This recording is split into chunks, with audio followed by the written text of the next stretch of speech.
Es la gran estación de Madrid, el epicentro de la alta velocidad española, y en los próximos años afrontará su mayor y más ambiciosa ampliación y remodelación que te cuento en este vídeo.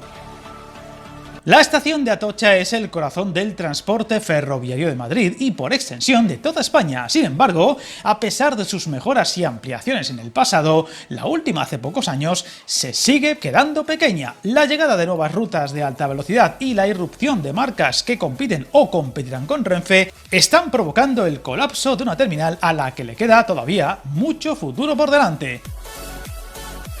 En esta fase, las obras transformarán por completo la estación, no solo por dentro, sino en el entorno. Se remodelará la antigua marquesina, se crearán nuevos accesos y sobre todo se ampliará con la construcción de una terminal pasante que dará acogida a los trenes que usen el nuevo túnel de alta velocidad que la comunica con Chamartín, la otra gran estación madrileña, inaugurado a mediados del pasado mes de julio.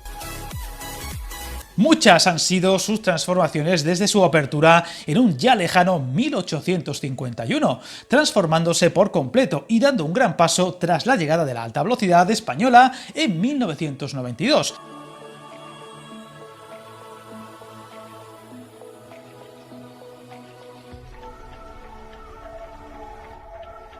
Donde su edificio histórico pasaba a ser un gran área de trasiego de pasajeros, con su ya icónico jardín tropical.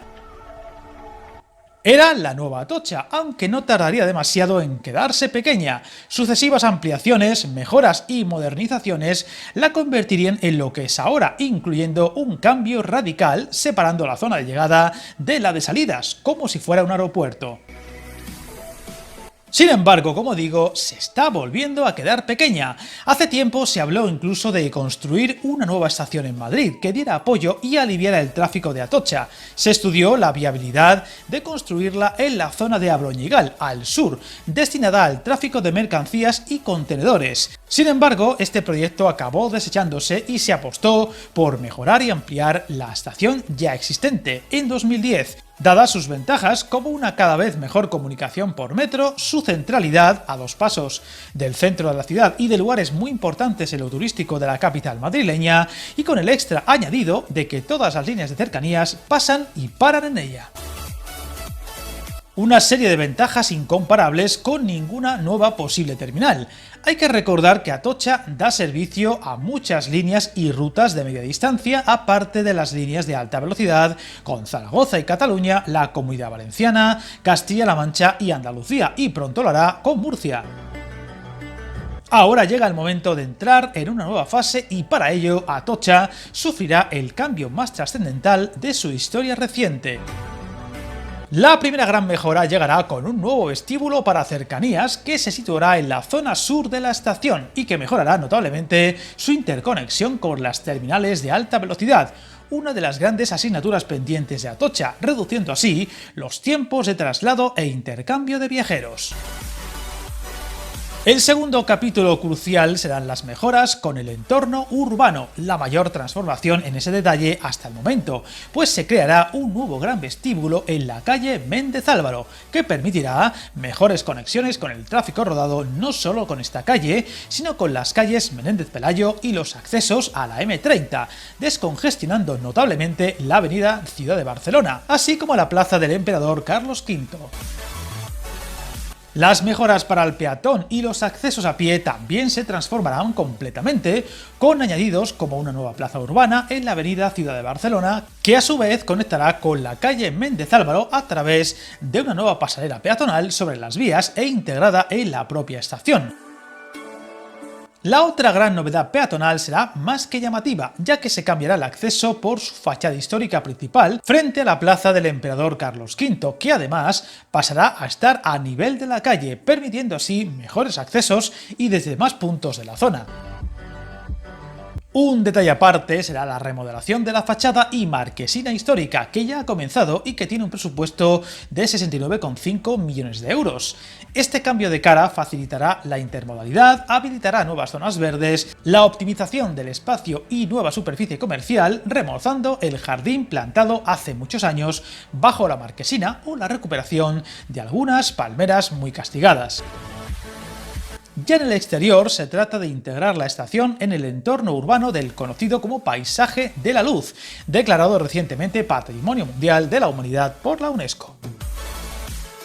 La otra gran novedad estará en la nueva terminal pasante, y es que para que los trenes que circulen a través del nuevo túnel bajo Madrid dispongan de parada en Atocha, se dotará a dicha terminal con 4 nuevas vías y 2 nuevos andenes para trenes de alta velocidad, que se situarán bajo la calle Méndez Álvaro y bajo las 2 últimas vías del lado oeste de la estación, debido a la falta de espacio disponible en superficie, un importante detalle que ralentizará notablemente las obras. Estas nuevas vías y andenes serán capaces de prácticamente duplicar las cifras actuales de trenes y viajeros, siendo totalmente accesibles para personas con movilidad reducida y dispondrán de una abundante iluminación natural, así como acceso directo desde la actual sala de embarque, que también será reformada y ampliada en estas obras. Otro punto clave está en la creación de un nuevo vestíbulo en esta nueva área de la estación en la confluencia de las calles Méndez Álvaro y Garganta de los Montes, que incluirá nuevas zonas de parada de coches, taxis y accesos peatonales, redistribuyendo mucho mejor a los pasajeros a lo largo de la estación, hoy demasiado focalizada en una misma zona. Una de las grandes claves es que estas cruciales obras no podrán empezar hasta que se acaben las obras de ampliación de Chamartín, que consta de 4 nuevas vías y 2 nuevos andenes que se encargarán de acoger los servicios que se van a desviar de una estación a otra durante el transcurso de las obras en Atocha. Esto significará que un número considerable de servicios de alta velocidad tendrán que mudarse, por así decirlo, de una estación a otra durante estas obras en Atocha, afectando a circulaciones de las líneas Madrid-Comunidad Valenciana, y está por ver si también se incluirán los nuevos servicios hasta Murcia una vez llegue el AVE a finales de año.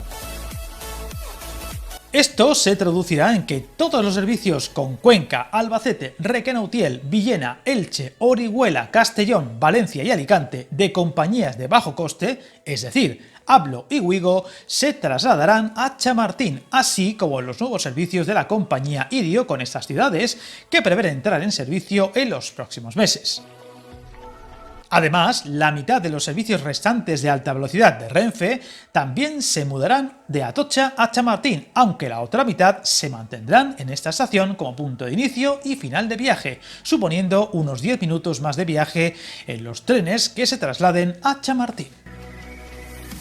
La polémica generada por esta mudanza obligó a llegar a nuevos acuerdos entre Ministerio y Generalitat Valenciana para que no fueran la totalidad de los trenes como estaba antes planeado, sino que se quedase en lo que he comentado. El resto de rutas a o desde Andalucía, Aragón o Cataluña no se van a ver afectados por estos cambios. Hay que destacar y recalcar que mientras duren las obras de la nueva terminal pasante, Atocha no acogerá los servicios transversales a través del nuevo túnel bajo Madrid para trenes de alta velocidad, que conectarán los extremos del país sin necesidad de cambiar de tren y de estación. Esto supondrá un caso aparte para el futuro de Atocha, pues una vez acaben las obras de dicha terminal pasante, pasará de ser una estación término o fondo de saco para los trenes de alta velocidad a ser, al menos en parte, una estación pasante, comunicándola con la otra gran estación, Chamartín, y permitiendo en el futuro a los viajeros bajarse en una u otra estación y comunicar todas las líneas de alta velocidad del país entre sí sin necesidad de cambiar de tren, como ocurría hasta ahora en la mayoría de servicios de larga distancia. Esto de momento no se podrá hacer usando el túnel pasante ya acabado en varias líneas de altas prestaciones, como la línea a Zaragoza y Cataluña, debido a la configuración de las vías en la propia estación de Atocha, pero sí cuando la estación pasante se abra al público, lo que permitirá en el futuro trasladarse, por ejemplo, de Cataluña o Aragón a Galicia, Castilla y León o Asturias sin cambiar de tren, ahorrando bastantes minutos de viaje y haciéndolo más cómodo y atractivo. Otro detalle significativo en el futuro de Atocha será la conexión directa por alta velocidad con el aeropuerto, que permitirá, entre otras cosas, embarcar o facturar el equipaje en la propia estación y no en el aeropuerto, significando una importante novedad y ventaja, ante todo a los viajeros de fuera de la capital, algo de lo que os hablaré muy pronto, mucho más al detalle en otro vídeo. El presupuesto de estas obras superan los 650 millones de euros y el calendario previsto para las mismas no está del todo claro, más aún teniendo en cuenta lo complejo de las mismas y los retrasos habituales en proyectos como este, por lo que habrá que ser muy prudentes. Esto se une a las obras de remodelación aún más profundas de la otra gran estación de Madrid, Chamartín, de la que os hablé muy recientemente en otro vídeo del canal. Como veis, una renovación en profundidad que cambiará esta histórica estación para siempre, y aquí estaremos para contar todas las novedades y avances. Suscríbete al canal, encantado de leer tus comentarios y recuerda, hasta el camino más largo se inicia con un primer paso.